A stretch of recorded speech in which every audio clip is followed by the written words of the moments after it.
একটি শিক্ষণীয় সুন্দর গল্প। আমেরিকাতে একটি চার্চের সামনে একটি পুরনো দোকান নাস্তিক এক ধনী ব্যবসায়ী কিনে নেন এবং সেখানে একটি বার এবং ডিস্কো তৈরি করার সিদ্ধান্ত নেন এবং রেনোভেশনের কাজ শেষ করে। তাই দেখে চার্চের অ্যাডমিনিস্ট্রেশন তো রেগে আগুন। তারা সেই নাস্তিক ব্যবসায়ীকে অনেক বোঝালেন, কিন্তু তিনি ওখানেই বার ও ডিস্কো বানাবেন। শেষ পর্যন্ত চার্চের মেম্বাররা প্রার্থনায় বসলেন। তারা গডের কাছে প্রার্থনা করলেন যে ওই ব্যবসার প্ল্যান যেন ভেস্তে যায়।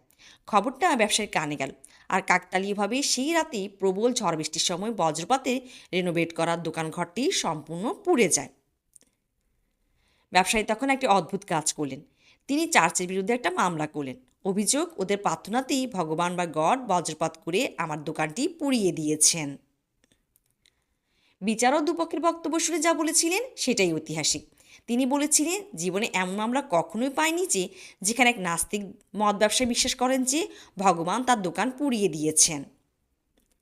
অন্যদিকে ধর্মপ্রাণ চার্চের মেম্বাররা বিশ্বাসই করেন না যে ভগবান তাদের প্রার্থনা শুনে এমন কাজ করতে পারেন। কাজেই ধর্ম এবং ভগবান দুটোই এমন জিনিস যে মানুষ নিজের প্রয়োজন ও সুবিধা মতো যেমন খুশি তা ব্যবহার করে, আর সেটাই সবচেয়ে বড় সমস্যা।